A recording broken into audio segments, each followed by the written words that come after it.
Welcome to LOA Today. I'm Walt here with Alex King and life coach Joel Elston. Today is Thursday, May the 16th, 2019. It is 8 a.m. in New York. It's 5 a.m. in Los Angeles. It's 1 p.m. in London, and it's 10 p.m. in Sydney, Australia. But wherever you are in the world, thank you for joining us for another episode of LOA Today, your daily dose of happy. And we are experiencing new and interesting ways to have technology get in the way and say, okay, here's something for you not to like. And for me to say, you know what, I'm just not going to worry about it. And as soon as I didn't worry about it, it started to work, which is, of course, what it's supposed to do, right? Right. So, we're off to a good start. That's the way I look at it. There have been times in the past, Alex, where I would have been flipping out because technology wasn't working right. Yes. And not this time. It's like, sorry. And I have to give all credit to Joel for that, right? That's the way this is working, right? We were talking about, we won't say who it is, but we were talking about somebody earlier giving credit to everybody else for what it is that they're doing, So I'm going to give Joel credit for the fact that I'm not actually rising to the occasion where, the technology doesn't. So thank you, Joel. I appreciate that. Well, I do my part. I do my part. I wanted to mention a couple things. I'm going to start off with an announcement, which I normally don't do. Alex and I have been working on this audio play, this sort of a fictional podcast series that we're putting together. We've got the first episode written, and we are about to start reaching out to various places online where actors congregate and offer them the opportunity to become part of our cast.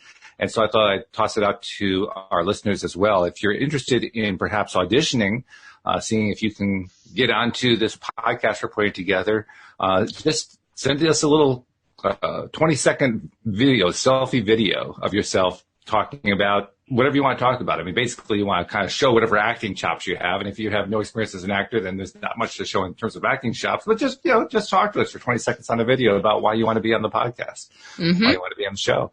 And send it to me at my email address, which is walt@loatoday.net. And we will include you in the list of people to be looked at. So just wanted to toss that out there. It's exciting, Alex. I mean, look at the progress we made. It is. And I wanted to mention, I think I may have found a Ron. You may have found a Ron. I may have found a Ron. By the way, for those who are wondering who Ron is a character in this audio play. Yes, I met someone this weekend, and just the way his voice is, and he's a total comedian, and just like he would make a great actor. So I was like, you know what? And I told him about the audio play, and he's like, oh my God, put me on. I was like, I was like, I'm going to see which character you fit, but you got to go through the process though. I can't have favoritism. So you gotta love the enthusiasm. I just gotta love the enthusiasm.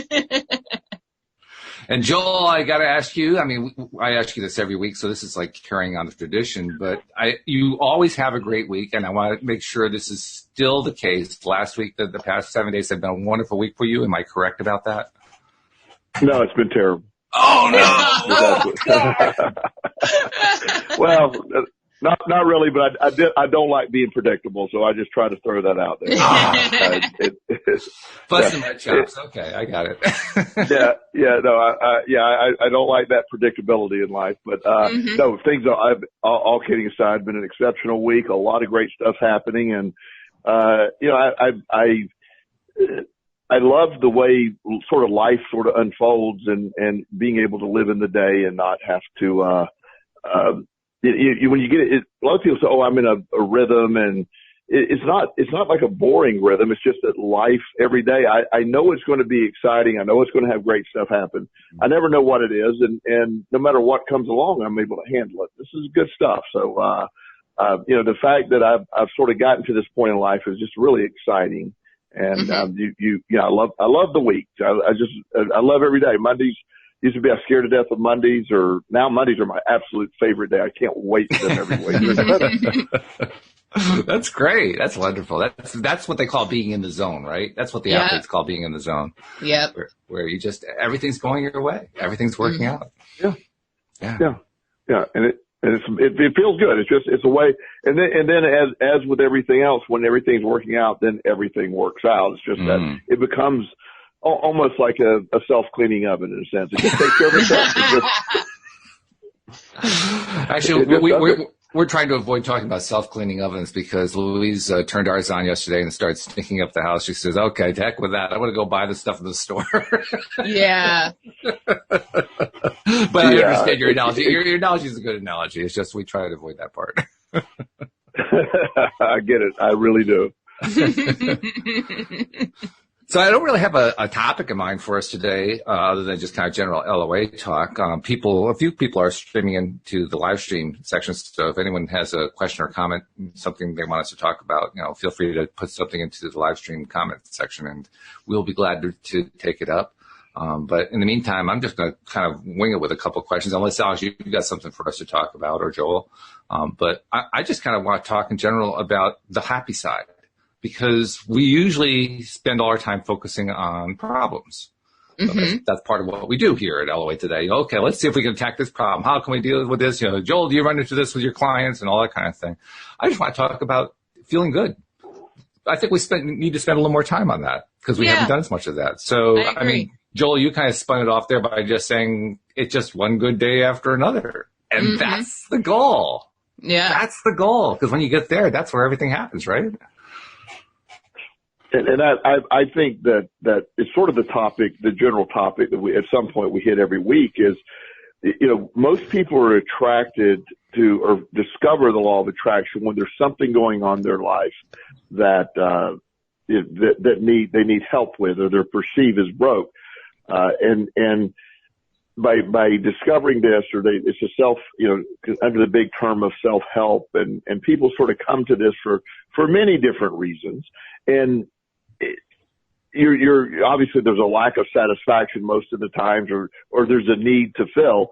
And so when you understand that the moment that you decide everything is okay, it's okay.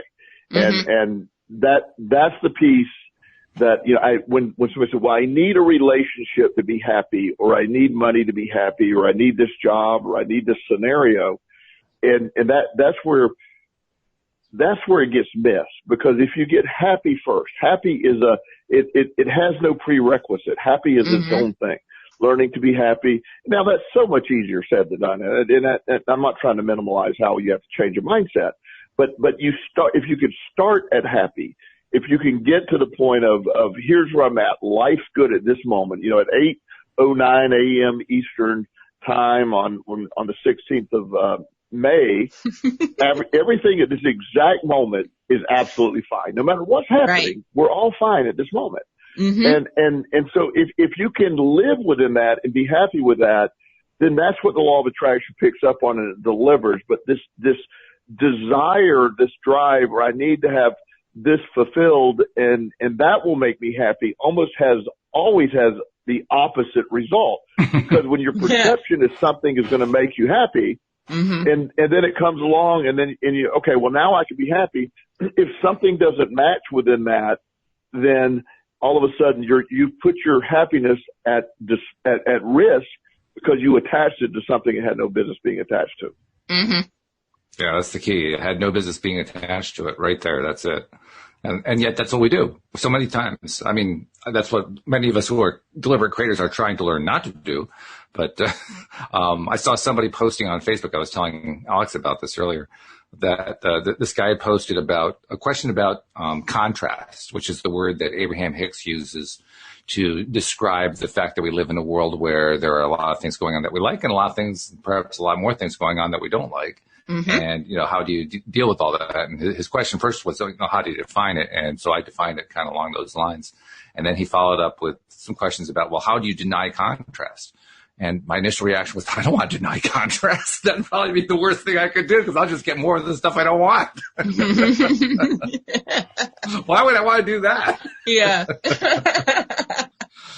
You have to embrace the contrast. You have to say, this is great stuff that we're able to be here in a place where, I don't have to like everything that goes on here. I don't have to select all the stuff that I don't like and say, yes, I'm going to bring that into my life. Mm-hmm. I to the contrary, I can choose, thank you, I don't want that, but yes, I like this over here, so I'll focus on that. That's what the whole point of the contrast is. Right. I mean, Alex, can you imagine going through life saying, I want contrast all the time to be denied? so that I can get all the bad stuff? Yeah, no, it's all about what you prefer and what you don't prefer. So you just got to concentrate on what you prefer, but don't deny what you don't prefer, because it's going to happen just because you're thinking about it. That's the way it works. Which is an annoying thing. Take it in stride, just take everything with a grain of salt, and it'll be fine. And it is. It always is. So, Joel, now that I've laid out the foundation of talking about something happy, I immediately have to jump to something unhappy, because that's what we are. We're all addicted to the unhappy stuff. So I'm going to go unhappy for a minute and say, what do you do when you're dealing with unhappy, Joel? Wow. That's again a loaded question, but I appreciate it. Again, when you're living in something, and there's a contrast, and you get unhappy, is here's an example that is pretty dark in the beginning, but I'll pull out of it, so stay with me. Okay. When I've had a lot of stuff happen in my life, and one of the things that probably the most extreme thing that happened to me is I lost my son in a car accident when he was 23. Yeah. And it's very deep, very, very intense, and obviously I'm in a dark space.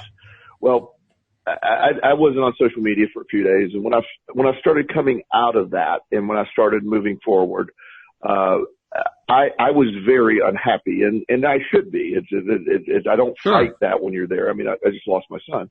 Mm-hmm. But the interesting thing is I would see other people on Facebook, and in my mind, I'm like, okay, I'm in the darkest moments of my life, and other people's life is going on. They're happy. They have exciting things happening. They had stuff going on. There was school starting new for people. It was the start of college football season.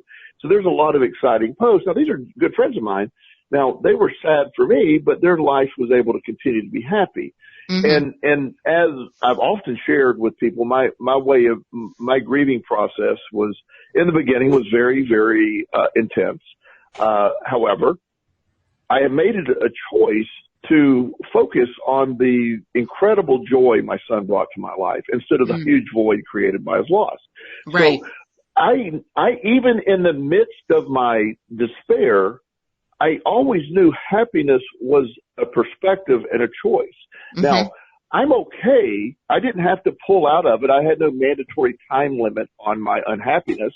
It isn't a scary place anymore. I knew I wasn't going to be stuck in it, but I also allowed myself that opportunity. So sometimes unhappiness is okay. If you instead of thinking it's a dread, I've overcome debilitating depression and anxiety, and I actually could live in that very unhappy moment, but also understand that this isn't forever. This isn't defeating. I don't have to live here forever, but I'm okay here for right now. So when you're unhappy, first of all, there can be very legitimate reasons for being unhappy.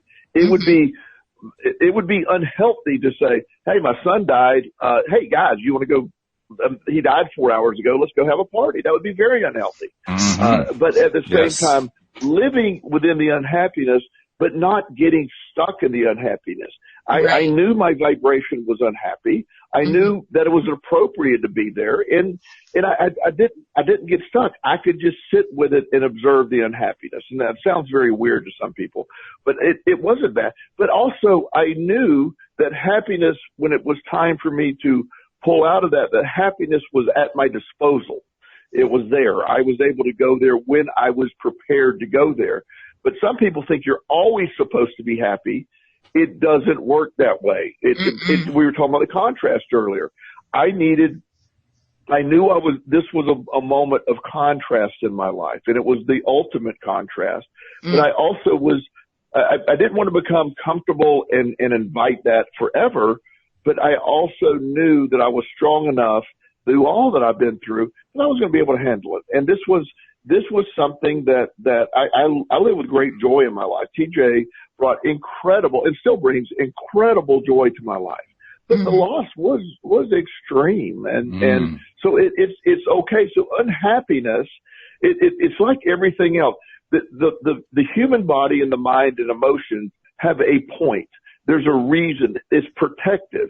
The problem is we can become stuck in any of the cycles. And if you think I'm supposed to be happy all the time, then you're quote unquote doing it wrong. And then, it doesn't, that's not realistic. We all have ups and downs. We all have those moments. Learning to not stay in them is the point. So happiness is a choice, but also understanding unhappiness is protective at times. It's normal. It's part of the condition of being human. It's one of the reasons, this is a personal belief, I'll step away from the general law of attraction. I believe we choose to be here, and I believe we choose the path that while we're here. So if that's the case, then you need to experience the good, the bad, and the ugly, and then be able to overcome them and learn not to become them. I like that. Yes, very good. I like the way you phrased that. That really said it nicely. By the way, speaking of dealing with stuff as it comes along, I've been trying to, in the last few days, change my pattern with the announcements because for like the last few weeks, I've been putting my announcements last at the end of the show and sometimes forgetting about doing them at all. So I said, okay, I'm going to move them forward in the show. That way I'll never miss them. So I'm going to get the announcements done now. And they're really, really simple. They're about being subscribers to the podcast. So you can tell how this podcast is going. And even when we're doing free form conversation, we get into some pretty good stuff. Every single episode is different and you don't want to miss any of them. So that's why you want to become a subscriber. And it's easy to do. You just go to the homepage of our website, loatoday.net. It will detect what kind of device you have and tell you this is what you have to do in order to subscribe. If you're on a smartphone, it's just going to say click here and it'll walk you right through the process, regardless of whether you're using an Android or an iPhone. And if you're using a PC or desktop, it'll give you different instructions, but just follow the steps. And then once you're a subscriber, of course, share the fact that you're subscribing and share the fact that you're listening to this episode and enjoying the content so that other people can get the same kind of joy out of it that we do, because that's how we spread your daily dose of happy. And if you're listening to the live stream, or perhaps you're finding the recording here after we recorded the live stream, we encourage you to subscribe there too. And Alyx, tell people what to do after they subscribe so they can be notified. After you subscribe on YouTube, you can turn to your right and click the little bell next to the subscribe button, and that'll notify you every time we are live. And there it is. Very simple. So please subscribe, please share, and thank you for being a listener. And now we'll get back to our regularly scheduled happiness. I like it. So that's the whole point. This is your daily dose of happy. See, you gotta go back to the regularly scheduled happiness, which is what you're touching on. That's exactly what your story. I mean, it's a very poignant story because losing your son is really that's like the ultimate in pain. Yeah. And you very eloquently described how you have to come to face with the idea of, my life goes on and I love my son and I continue to love him forever and ever. And I am going to focus on that love and just not get wrapped up in all that pain anymore. Mm-hmm. Well, and it's in a lot of ways, it's an analogy of realize, again, happiness is at your disposal, as is sadness, as is any emotion. And the idea that, I was discussing the other day, I'm very much into meditation, and everybody, when you start talking to them after they roll their eyes about meditation, it's crazy. Which I get it, because I was the eye roller before. Oh, me too. I am. Yeah. And so, yeah, still roll those eyes. So, I eventually try to work all my clients into some form of meditation. I have a brief meditation. Sometimes when I mean brief, sometimes it's 30 seconds even, just something. And then you build from that. And everybody inevitably says, well, I can't meditate. And then they fill in the blank of why. And the truth is, you can't meditate wrong. It's impossible. It's impossible to meditate wrong. That's the piece that everybody gets wrong, is they think they're doing it wrong. The concept of meditation is you sit there and the goal of a basic mindfulness meditation, you focus either on your breathing or your immediate environment and try to stay in now. Inevitably, guaranteed, your mind will wander to the electric bill being due, to this going on, to why you need to get up, check it. And then all you do is you say, "Up, there we go, bring it back." And you might have to bring it back 197 times in a minute. Yeah. That's fine. That's fine, because the process is that. That is the process. It's about, and the reason I mentioned meditation is happiness is at our disposal, and sort of identifying the body, the mind and emotions, again, are protected. They're there for a reason. So if you can determine what is the fear attached to my unhappiness? What is the situation? And a lot of times when we're looking for a job or money or a person to fulfill us, then you are mistaken when you're like, okay, I'm going to attract money and it's going to make me happy. And it's like, no. You may attract money, but it has no chance of making you happy if you believe money was the conduit to happiness. Right. It is. You're going to be happy and attract money. That applies in relationships. I know multiple people that like, okay, I'm really going to attract a relationship and that's going to make me happy. And then they're devastated when it falls apart, but it made me happy. No, you weren't happy first. I start with everyone. What do you want to do? Let's work on you being happy, understanding how to implement it, and then work on attracting, and then it has a chance of working out in a really good way. Mm-hmm. So it's one of the reasons people win the lottery and they think everything's fine. And like 98% of the people that win the lottery, no matter how big, they blow the money or their life is in shambles. 3 years later, there's a whole television show just dedicated to I blew the lottery thing. And it's because of that mindset. And people that have mastered happy before this or understand you're in control of that, that's when it comes along. So the default thinking has always been, we're always told, well, that will make you happy. Well, that doesn't have the power. My son's death did not make me unhappy. It was my emotional reaction to my son's death. And again, an appropriate emotional reaction. I'm not trying to minimize that connection. However, everything is my reaction. Now, some reactions are very, when you have a devastating loss or you lose a job, it's very normal to go through that instead of saying, oh my God, I can't believe I'm so upset. I'm inviting. No. Live within it, understand, but once you understand the point of the emotion or the anxiety or whatever it feels like, then you have a better way of dealing with it versus the idea, I want to attract something in a way that you've never done it before. And I know it seems so convoluted when you say it that way, but that's where most people report problems in attraction, the law of attraction, all that part, is they're under the assumption that they've already figured out what will make them happy and they're going to attract that. And then they're disappointed when happiness isn't immediate. Mm-hmm. Very true. Yeah. I think we've all experienced that. Now, it does raise the question, of course. Well, that actually raises a couple questions. First question is, well, first of all, why is happiness so difficult? I mean, it seems it should be easy. Why is this happiness thing so difficult? And that seems to be what the picture is that you're painting there. I mean, I know you're not, but that's kind of what the message seems to point to. Like, oh my God, I have to work so hard to be happy. Well, if your perception is you have to work so hard to be happy, it absolutely is incredibly hard. Yeah, no kidding.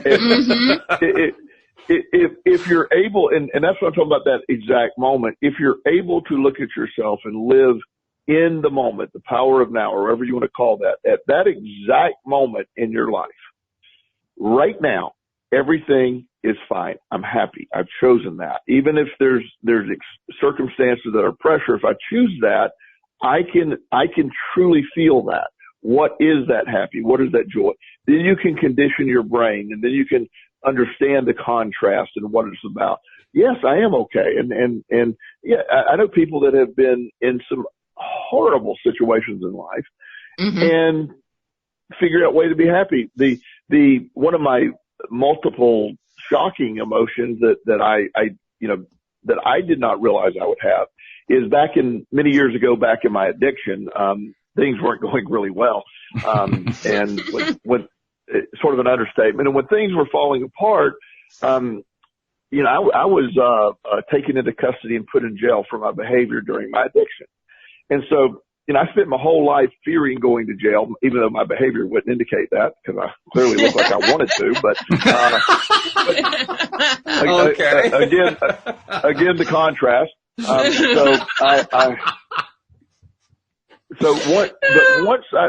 I was in jail, once I was there, I had feared this for years and almost knew it was inevitable. You couldn't behave the way I was behaving in an addictive stupor and expect not to go to jail. So once I ended up in jail, the initial reaction was I was literally shocked by that. Because this is what I feared. I dreaded it. It was my worst case scenario. There was no point in living. Nothing happened. And then they shut this massive door, and I was in this little cell by myself. Mm-hmm. And I was like, oh, thank God that's over.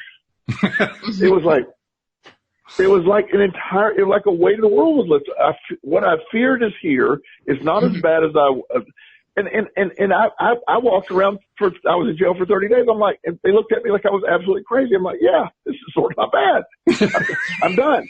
Not to downplay prison, but not to downplay prison but what I had feared was far worse than what the reality was. Right. Now, jail, by the way, it is a very low star rating on my scale. Please, I'm not recommending it. But I will tell people this. I will tell you this. If you need to lose weight, there is no more effective place to go than jail. So I have thought about implementing the jail diet and so it does have, it is the worst food and I use that food term loosely. It is the worst stuff that they call food that you'll ever eat, and I lost like 20 pounds in like 30 days. Yeah. So outside of that, but the truth is I have great humor with it because it all turned out to be, it's what I feared. It was my focus of fear, and all of a sudden I was there, and I'm thinking, wow. And so it was a turning point in my life. There's probably no more powerful, that's one of the biggest turning points that I was like, wait a minute, I have all this wrong. I've been wrong about this. So when I get out of jail and all of a sudden I'm a convicted felon, nowhere to go, and I'm looking around life like, I got this. And everybody, no, it doesn't look like you got it at all. You're a train wreck. But no, my understanding of everything changed, and I was able to build from that. And it was from that moment that's when, shortly after that, my beginning, understanding of the law of attraction and really how to apply it and it's how I basically used it. And so I found happiness in the most unhappy way. I found, and so all that prepared me later when I would experience different levels of unhappiness or what. So I just understood that no matter what's going on, if I'm perceiving it as bad, as Walt said, why is it so hard to find happiness? It's because we're conditioned once again to believe it is a location versus a mindset. Happiness is not an event or a location. It is a mindset. The idea that I will be happy when I see people on TV. I don't watch much TV at all, but there is they always will show the famous people living on, they're really just having a life of leisure. Well, they clearly must be happy because they can go do whatever they want to do. Well, obviously they are not. In fact, just, you see many examples of, Justin Bieber doesn't appear to be very happy, most days. And, it certainly, he's got everything he has sought after and would appear to have all that. I know, our president, regardless politically, doesn't seem like a really happy man. And so, you see a lot of things going on that people that are perceiving, but also you see people that really are happy that don't have anything. So the idea that happiness has a lot of attachments to it is what we're taught. Well, when you grow up, you're going to go get a job. You might go to college. You might go get a job. You're going to spend 35 years working at a job you may or may not like, and then you're going to be able to retire, and somehow that's a version of happiness that many people assign. And then when you're living through it, it goes, this doesn't match what was being sold. It's not about that. Or if I drive a nice car, and I do drive a nice car. I have a really nice car, but it doesn't make me happy. I was happy before I bought a Porsche. The Porsche doesn't make me happy. It's a really nice car. I'm a car enthusiast. I like it. I drive. And I'm also the guy that I buy my couch at Goodwill. So, well, that's how you have enough money for a Porsche. That's how I got enough money for a Porsche. So but that's, again, that's my choice. But again, I have no attachment to the Porsche. I'll get rid of it. It's something I like, but it has no correlation between my happiness. I was happy before I thought about buying that vehicle. It had nothing to do with it. But we've reversed that, and society sells you when this happens, then you are happy versus I'm happy, and then I have many more great things that can happen. And by the way, Alyx is a great example of what you're talking about, because she, despite the fact that she has anxiety issues and depression, I don't even know all the, not depression, but I don't know all the stuff that you deal with. I know you have a lot. You have the sleeplessness. You have a whole bunch of stuff you deal with, but you're one of the happiest people I have ever met. Show after show, you're laughing, you're smiling, you're feeling good. You got all this stuff going on, but it's like, oh, well, so what? That's okay. No big deal. Yeah. You just gotta, it's exactly what Joel says, is it's all about perception. So as long as I'm comfortable in my situation and I know how to deal with it, then I'm fine. Which is fabulous. That is. Have you ever have awoken from a bad dream? And there's a few moments there that you don't know if that really just happened, or and you're sort of, well, there's that moment that, I've had some really bad dreams where and it's been a long time, but I'll wake up and I'll go, oh, thank God, that was just a dream. And then you're so what you were in an unhappy or fearful based emotion there for a little while, but you instantly went to happy when you realized it wasn't there. All of that was in your control. Nothing changed but your perception or perspective. Nothing. So when you realize that same power exists, when you can break the day down, like the other day, I had a client that had to make this uncomfortable phone call to about some financial stuff, and it is some pretty big stuff for her. But she set the phone call for 4:00, and not that it needed to be 4:00. It's just she put it toward the end of the day, and then she was spending all day worrying about it. And so I talked to her about noon. She was in my office, and I'm like, let's just call her right now.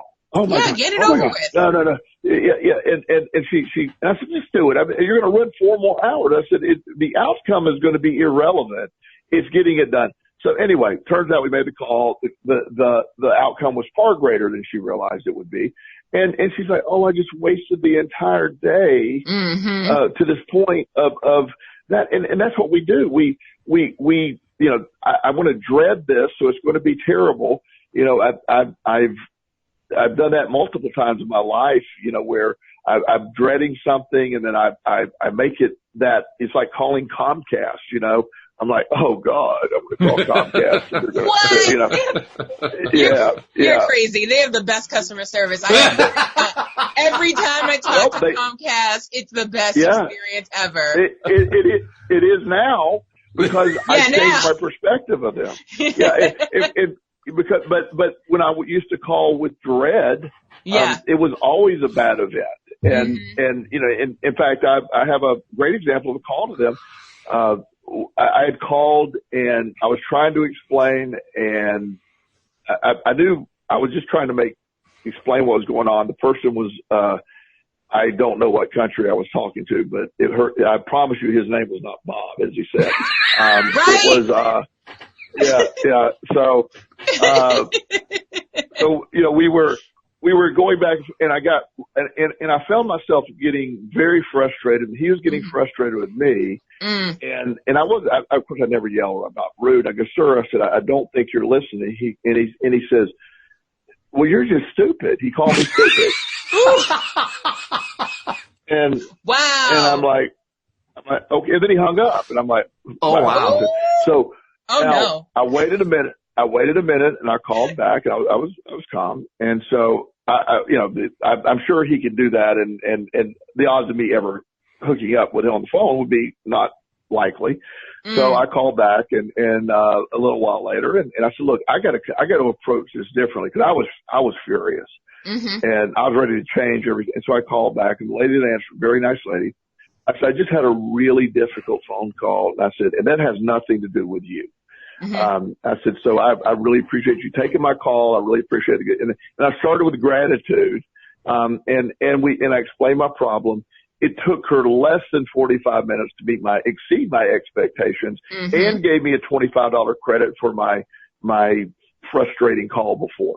Wow. So I got off the phone even more satisfied, but I realized that when I allowed it, I was anticipating that first call to go really bad and it really went bad. And I had to back away. So that happens in life all the time. When you're anticipating it or you have that expectation of it, or I'm unhappy or, if this person would respond to my text, I would be happy, or this person would behave the way I want them to behave, or if I could just have someone in my life that would be fulfilling to me and realize that person doesn't exist. You can become self-fulfilled and they can add to it, but they are not going to be the one to make you happy. And that's the biggest lesson, whether it's money or people. You start with it and it's at your control. It's there. You could become a powerhouse of happiness, just like you do, Alex. You talk about, you've explained some of the stuff you go through, but yet at the same time, you have chosen a path of happiness, which is override the rest of the stuff. Yeah. I'm sure that's also the reason why you are able to survive the insomnia you have, because you have the most severe case of insomnia I've ever heard of. I'm not kidding. I have never heard of anybody who has a case that severe. Joel, I don't know if you realize she gets like 1 hour of sleep a night. I mean, It's just unbelievable. I didn't think that was, I know it's not all the time, but still, I didn't know that was possible. Yeah, me neither. I thought you'd end up in a loony bin if you did that, That's what I heard. But then I read that there is a group called the Sleepless Elite, and I think it's 1 to 3% of the population gets less than 3 hours of sleep a night, and they are able to function. So, whoop, whoop, I'm part of that group. Wow. Well, and it's funny, that I didn't know you were having that, but I know when I have when I was having, trying the best, way to explain this, I know there are times I usually sleep pretty well. But I also have a really busy life. So there are times like I would go through periods and I would say, okay, I sleep, maybe 4 or 5 hours a night and then I would get tossed and turned. Well, I then would, I'm like, okay, then I would focus all day. I'm so tired because I didn't sleep well last night. And then that became the point. And then it was all backwards. So what I had to do is totally reverse that concept. You know what I'm saying? I had to totally reverse it. And what I did was, look, my body will do what it needs to do. And I got to respond. So I would get up. I've been to the gym at 4 in the morning before, 3 in the morning, and to go work out. And and then if I need a nap or a meditation in the afternoon for a few minutes, that's fine too. But I changed my perspective instead of focusing on the lack of sleep, just knowing my body well enough to say, okay, I can do this. I assume it will sleep when it has to sleep. And it will do this when it has to do it. And once you take the focus off of it, I know a lot of people that Winston Churchill focused for years during World War II, for years not sleeping more than 2 hours straight. He would take little rest or meditations throughout the day, closing his eyes for 10 or 15 minutes. But he focused and was able to do that for years during the war. And other people do that. So the one thing you can do is if your focus is that it's not working right, then it's not going to work right. But if it is what it is, you deal with it. And that's that's it. So that's what you're doing, Alex. You're focusing, you're doing it well. And at some point when you take the energy away from it, you'll have nights you sleep longer, I'm sure, because you've taken it off the table as it being that big of a deal. Well, I feel like everybody else makes it a big deal. I don't. Right. The thing is like every morning my nurse comes and it's part of their routine, like, how much did you sleep last night or, stuff like that. So I'm like, and then I have to dwell on it. I have to think about it. I'm like, okay, I think I got a half hour Or there was a period where I went through, I had got a Fitbit that can tell me how long I slept. So I was obsessed. In the next morning, I would look at the app on my phone, and it would tell me, oh, you only got 20 minutes. I'm like, what? That's crazy. And I would be like showing my nurse. But in the beginning, when I first started having insomnia problems, it was a problem. I was like, I can't sleep. I'm very frustrated. I need a nap. I'm very angry, because it's like that's what society tells you is supposed to happen when you can't sleep. You can't function. You're very upset. You're rude to people. And then I just realized, I'm like, well, I just don't sleep. That's just the way it is. Yeah. And just like I said, grain of salt. Now, you could have gone down that route and stayed there. You could have stayed in that place of, I was there for a long time. I was there for years. And what does that do for your happiness level? But more importantly, what does it do for your health? What does it do for all the aspects of your life? Does it positively impact it? Does that make you happier? No, it snowballed into everything getting worse and worse and worse until I was hospitalized. That was the problem. So I'm not saying insomnia was the main problem, but it was probably the straw that broke the camel's back. So yeah, it was rough. Well, more precisely, it was the way you were feeling about it, the way you looked at it. Yes. It was the way I was looking at it, and I was vibrating really low. Well, one of the things that we have in Virginia, the aptitude test for schools. Every state has testing, where they say the kids are meeting levels, and ours in Virginia, which I always got a kick out of this, it's called the Standard of Learning, or also SOLs. Now, where I came from, we all know what that stands for. Well, yeah, and that's what was funny when I first moved to Virginia. Yeah. Of course, I'm the 12-year-old grown up in the room where this says, well, your son has to study for his SOLs. I start laughing, and everybody looks. They look at me like I'm crazy, and I'm going, really? Nobody gets that? They said like, really? SOLs for so long. Yeah. They're like, oh yeah, that's sort of cute. And I'm going, no, it's really funny that you have chosen, the way, and so it's not, all the kids are talking about, oh yeah, we got our SOLs coming up. I still laugh all these years later. I've been here 10 years. It would be like some analogy of like WTF standing for something. You have to laugh at that. It's just what it means. So anyway, one of the things that I have really, and I've really tried to help them see, is there's so much pressure put on the kids. Like, your SOLs are tomorrow. I need you to go to bed and get extra sleep and make sure you eat a good breakfast and come in. So they put so much stuff there. Well, I know a couple of teachers that actually just have a different perspective with it. They don't even mention them. They'll review them and stuff, but they're like, they don't get into it and say, they may say that, okay, you got SOL testing on Thursday. Try not to be absent if you can, but you guys just have, you'll do great. Don't worry about it. And there's other teachers like, sends home notes and, make sure your child goes to bed on time. Well, so Justin last night, my son, I'm going to demonstrate some really bad parenting here. I thought he was, he had taken a shower and, he sort of, he says good night or whatever. Well, I thought he was in bed. His SOL testing is today. And so I go upstairs. It's like 10:45 and he's still on the video game. I go, what are you doing, buddy? He's like, oh, I didn't know this so long. He said, oh, no, I got SOL testing tomorrow. I'm going to do terrible. I'm going, buddy, I said, number one, I don't care. It doesn't matter if you do terrible or not. And second, you need to go to bed, not because of any stupid SOL testing. You need to go to bed because, you need your sleep. But it has nothing to do with tests. So forget the test problem, and brush your teeth and go to bed. I want to take the focus off of that. Because if he's going in with that attitude, and the kids they're stressed over it, and the teachers are stressed over it, and that energy is stressed, and it's such a ridiculous way of doing school anyway. It is.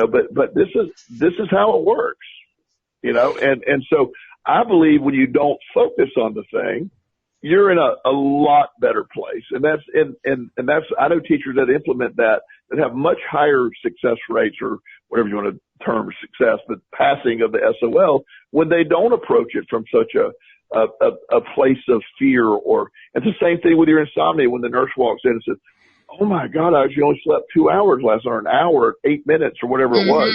Mm-hmm.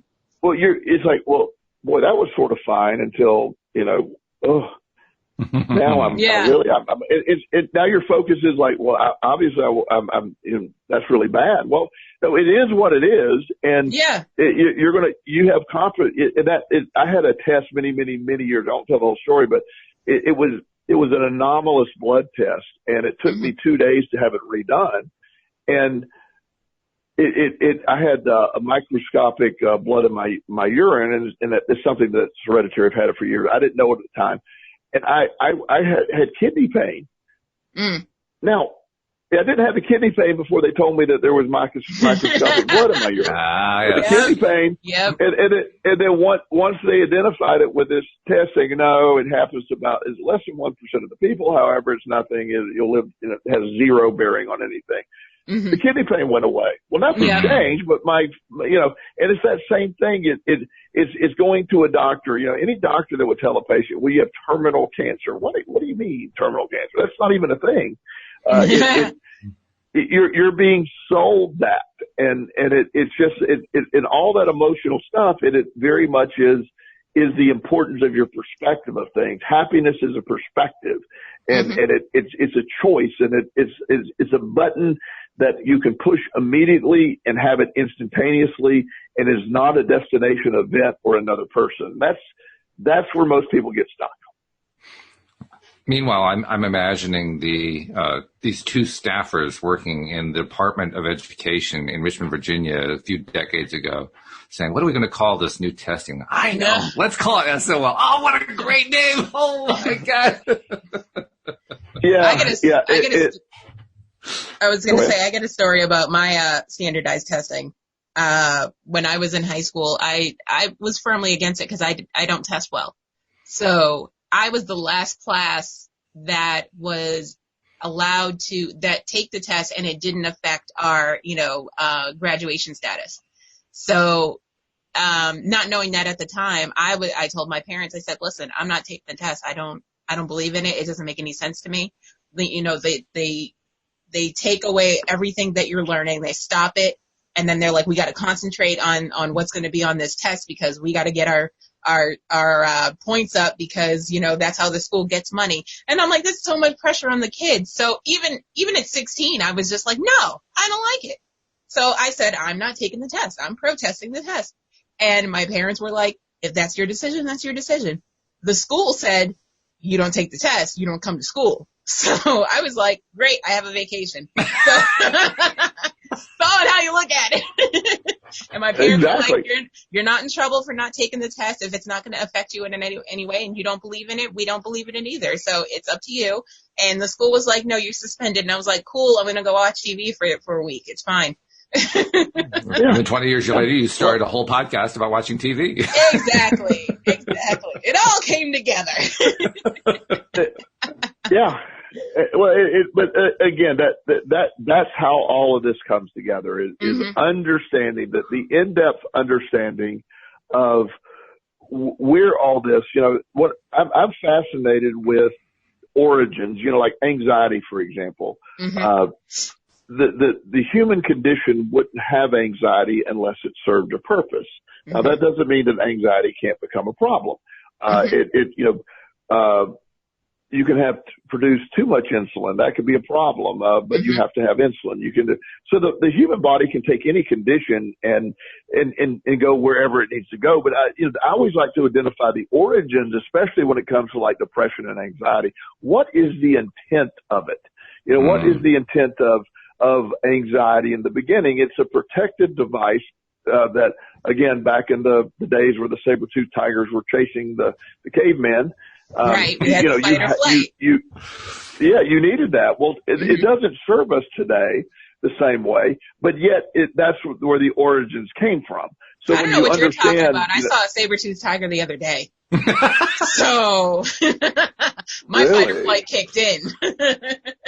No wonder she has anxiety issues. I mean, if you have something like that happen, you're going to have anxiety issues. That's just one follows the other. Now my psychiatrist is listening and thinks I have hallucinations, and I'm on a whole different medication. It's going to be a whole nother conversation. And that's the beauty of all this. When you understand that happiness or sadness, again, is simply a perspective. It's not a guarantee. It's not a factual. It's not a tangible. It is something that it changes throughout the day. And, one of the things that I work really hard at and I will try to identify if I'm feeling an anxious moment or a down moment or a sad moment, what is that about? What is the pressure of that? I just need to identify, and that's all you got to do. Is if you can do that again. I know you have a lot of stuff going on with your stuff, so I'm not. This is not advice for you, Alyx, on this whole different level. But I just I'm talking about for me. It's with where is this going? How do I approach anything? And happiness as the general topic, it seems to so many people to be elusive. And the reality, they can't accept it's just simply a choice at that moment. And that's the piece that makes no sense, because it does, entire commercial campaigns on TV or advertising, no matter what venue, is selling you on the concept that, this weekend, having some Budweiser at the beach you can't be happy without having. We'll play some volleyball, and there might be Spuds McKenzie, a dog will show up, looks really cool. There might be some, and then the Coors Light train may come through and make snow happen, and so they're selling you. They're selling you with these visuals of like, boy, life's going to be great. And it's like, really? I mean, I've never drank a beer and no trains, no snow, anything. It never happened. And, but yet, but they put these visuals like somehow with this great music. And I just, you see that because this will make you happy. This will. And there is nothing that will make you happy except you. When you realize that's your power, that's where you go with it. Although there is a benefit in understanding that process you just described, because what you're really describing is a process of association. And when you understand that all you're really doing is associating and deciding, okay, I'm going to feel a certain way once I experience this associative stimulus, well, then you can create your own associative stimuluses. You can say, okay, well, all right, every time that I stand up and go into the kitchen, I'll feel good. And you start doing that after a while, and pretty soon getting up and going to the kitchen feels good. Or you can do the same thing with, I'm going to go out and mow the lawn. Well, mowing the lawn feels good. Yeah. Okay. Yeah. So, you can actually use it to your benefit. Yeah. Well, and that association is so huge because I my favorite place, I always go down to, I love the beach and I have a place down in Florida, and I can't always get there. And so I made the comment one day to one of my, sort of my colleagues, and I said, well, it takes a lot like I do. I said, well, I really wish I could get down to Florida more. And he goes, you could go to Florida anytime you want, buddy. Just go there. Yeah. And, and he said, do you understand that whether you're there or not, you can get there? And I understood what he was talking about. Mm-hmm. So I have one of my meditations is I have my Echo will play beach sounds. Yeah. And so I can turn on some beach sounds. I have a big picture of my beach and my bench that it's a massive, almost almost covers the whole wall. So I can sit in my room and get real comfortable, or in my living room, very bright, playing beach sounds. I have like several salt lamps in my house, so it does smell a little bit like the beach. And I turn on a fan, and I'm at the beach. There you go. I can be at the beach downstairs. I can walk down the beach right now. And and when I realized that being at the beach is not, I can be there physically, which is awesome, or I can be there mentally, which is equally as awesome when I understand how to do that. Happiness is the same thing. Mm-hmm. I've been doing the same thing with what I call a vision video of our ideal house, which we don't own yet. But I've been playing that video so much that I really feel like it's my house now. I mean, I watched the video play, and it's like, oh, yeah, I'm walking down the hallway of my house. It isn't a video of a house anymore. It's now mine, just because I've watched it so many times. Yeah. I mean, it's pretty powerful. Well, and that happens. And that's where a vision board, that's how you attract into your life where you know, that idea, because again, the law of attraction picks up what you're putting out there. That is your house. You already own it. It's already there. You're doing it enough. And then one day you'll literally wake up in it. It's how it works. Yeah. And, you know, and that I had, there's a house, that Justin saw one day, my son, and it's on this little pond. It's really nice. And it's about 3 miles from where we live. And he goes, can we buy that house? And I go, why?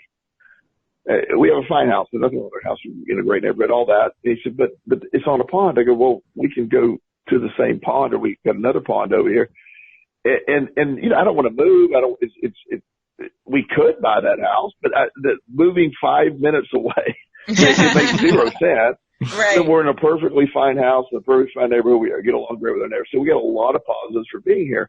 But it's this idea that somehow living in that house is going to bring anything different. So when you understand that the house isn't happiness that you're envisioning, Walt, it's just you're already happy living in that house, then that becomes a thing. It's just there's a big difference. But if you were to watch that video saying, I will be happy when this happens, then you're giving the revert. You're suggesting you're unhappy now, and that's what the law of attraction picks up on. Which, by the way, is a miserable way to watch the video. Yeah. Oh, yeah. Oh, God, yeah. Because now you're looking at the video, you're like, oh, God, I can never have this. Oh. Right. Oh. That's the wrong way. Yeah. And you're viewing with resistance. You're viewing with lack. I'm like, and that if you desire it that deeply, this is a lot of people don't like it when I say this because it goes against what a lot of people say. You got to desire it deeply. When you desire it to the point that you view you lack it, then that's your resistance. Mm-hmm. Well, it's a great point, actually. And I think it's a good one to wrap up the show on because I think it's really, really important. People talk about, I saw somebody in a Neville Goddard group talking about how you can think the same thought over and over and over again and nothing will ever come out of it. What their point was is if there's no feeling attached to it, nothing's going to come out, which is true. If there's no feeling, nothing's going to come out of it. But as we've been talking about here, if you keep focusing on something over and over again, some feeling is going to come up. The question is, what feeling is it? Is it a feeling of joy and happiness? Well, then you're going to attract it. Is it a feeling of misery? Well, then you're going to repel it. Is it a feeling of disdain and well, that's a bunch of nonsense, and you're going to push it off to somebody else? I mean, the feeling is going to drive the direction of the thing. So it's not like the thoughts, repeating the thoughts over and over again don't work. They do work. They just are not necessarily working the way you want them to because you're not bothering to look at the emotion side of it. Right. Yeah. And that's exactly it. And that's the piece that we have to work hard on. And again, working hard is resistance. So that's a good point too. But we have to be aware of. You got to be mindful. This is, you got to be mindful of. But so much of it, when we're looking, when you're desperate or you desire it or it's your only thought, then that is resistance. That is saying I can't have it. It eludes me. Versus I have it. And that's why we just keep getting stuck over and over and over. Absolutely true. Well, we're winding up the hour. I want to thank both of you very much. Joel, before we leave, how does somebody reach out to Joel Elston if they want some upfront in-person coaching assistance? JoelElston@gmail.com. I have received some inquiries lately, and as I mentioned, I'm exceptionally busy. I will get to everyone, but last week we said that I got like 7 emails and haven't gotten to them all yet. So, but I will. But I love hearing from our audience, and I I do eventually get to them. Usually it's on the weekend when I have time to respond. And Alyx, anything new about Spoiler Alert? I mean, any television things that people want to know about that they want to tune into the podcast? Lots of cancellations. Lots of shows got canceled. This was their last season. If not, the next season will be their last season. So you want to stay tuned to find out which shows those are. All right, very good. Well, then with that in mind, I want to thank you. I want to thank our live stream audience and our podcast audience as well. And we will see you all next time here on LOA Today. Goodbye, everybody.